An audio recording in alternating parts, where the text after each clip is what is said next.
Meus amados irmãos, a paz do Senhor Jesus, que Deus abençoe a todos. Quero neste vídeo primeiramente agradecer a Deus por mais uma oportunidade de estarmos falando a respeito da sua palavra. Em segundo lugar, também queremos agradecer o nosso querido irmão Pedro por esta oportunidade de aqui também estarmos para falarmos de um devocional das Escrituras Sagradas. Primeiro ponto que nós devemos destacar é o seguinte, que a Bíblia ela é suficiente, a Bíblia ela é eterna, a palavra de Deus ela é inerrante. Tá bom, meus queridos? Neste pequeno vídeo, eu queria tratar com os irmãos a respeito do arrebatamento da igreja. Talvez alguns irmãos estejam ainda dispersos, ou até mesmo alguns irmãos podem não ter ouvido ainda deste assunto, que, na minha opinião, está sendo escasso, né, nos púlpitos das igrejas, porque alguns não têm ministrado ou falado a respeito do arrebatamento da igreja. Tá? O arrebatamento é algo que irá acontecer, o evento que acontecerá. E nós olhando para o mundo em que nós estamos, nós vemos que cada vez mais se cumprindo as Escrituras Sagradas, as profecias se cumprindo, e nós vemos também que o arrebatamento ele se cumprirá. Tá bom, queridos? Primeiro nós vamos ver o seguinte, nós temos que ver o seguinte, das profecias concernentes ao arrebatamento da igreja. Tá? Falarei aqui de 3 referências apenas, porque não temos tempo para falar das outras referências, até porque o intuito deste vídeo é ser um devocional e um pequeno e simples vídeo a respeito de um devocional bíblico.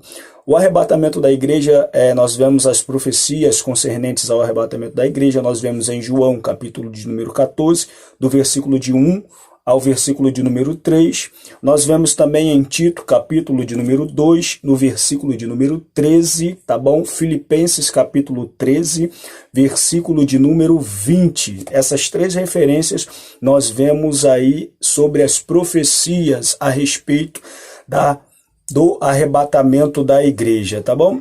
Nós temos que fazer também uma distinção. Qual é a distinção que nós temos que fazer? Nós temos que fazer a distinção do que é Israel e do que é igreja. Se nós não fizermos essa distinção, nós não entenderemos sobre o arrebatamento da igreja. Então, faça essa distinção, tá? Sobre a igreja e sobre Israel, tá? Paulo ele faz essa distinção em 1 Coríntios capítulo de número 10, no versículo de número 32. Em Atos capítulo 15, né, nós vemos ali o primeiro concílio em Jerusalém da igreja cristã.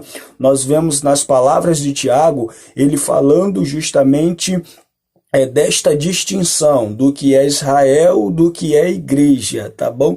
Não esqueça disso, tá? Então vamos para o texto. 1 Tessalonicenses, capítulo de número 4, o versículo de número 13 ao 18, vai falar justamente sobre o arrebatamento da igreja. Eu queria destacar aqui os versículos 15 e 16. Diz assim, dizendo-vos, pois, isto pela palavra do Senhor, que nós, os que ficarmos vivos para a vinda do Senhor, não precederemos os que dormem. Versículo 16, porque o mesmo Senhor descerá do céu com alarido e com voz de arcanjo e com trombeta de Deus, e os que morreram em Cristo ressuscitarão primeiro. Versículo 17, depois nós, os que ficarmos vivos, seremos arrebatados juntamente com eles nas nuvens, a encontrar com o Senhor nos ares, e assim estaremos sempre com o Senhor. Tá bom? Então a palavra de Paulo aos Tessalonicenses é uma palavra exata do que realmente irá acontecer. A igreja será arrebatada. Primeiro, os mortos ressuscitarão e nós, junto com os mortos, seremos arrebatados. Aonde? Nos ares, tá? Então, segunda distinção do que é o arrebatamento e do que é a manifestação do Senhor. A manifestação do Senhor vai acontecer aonde? Em Israel, aonde? Na guerra de Gog e Magog, tá bom? Quando o Senhor Jesus, aí o texto diz que todo olho verá, tá? O arrebatamento é apenas para a igreja, né? A manifestação ou a vinda do Senhor Jesus em Gog e Magog, nós vemos em Apocalipse capítulo de número 19, nós vemos a igreja no céu, e a partir dos versículos finais nós vemos a igreja, o Senhor Jesus descendo junto com o seu exército, junto com os anjos, também com os santos, melhor dizendo. Mas alguns dizem o seguinte: não haverá o arrebatamento da igreja, porque Paulo falou em 2 Tessalonicenses, capítulo de número 2, que primeiro acontecerá a manifestação do anticristo. E de fato, a Bíblia fala sobre a manifestação do anticristo, mas a manifestação do anticristo virá, né, antes da manifestação de Jesus. E a igreja vai estar onde? Vai estar nas bodas, foi arrebatado, tá bom? Mas os irmãos esquecem do seguinte, que no versículo de número 13 e 14 e 15 de 2 Tessalonicenses, capítulo de número 2, diz assim: mas nós devemos sempre dar graças a Deus por vós, irmãos amados no Senhor, por vós ter Deus elegido desde o princípio para a salvação, em santificação no Espírito e fé, na verdade, para o que pelo nosso Evangelho vos chamou, para alcançardes a glória de nosso Senhor Jesus Cristo.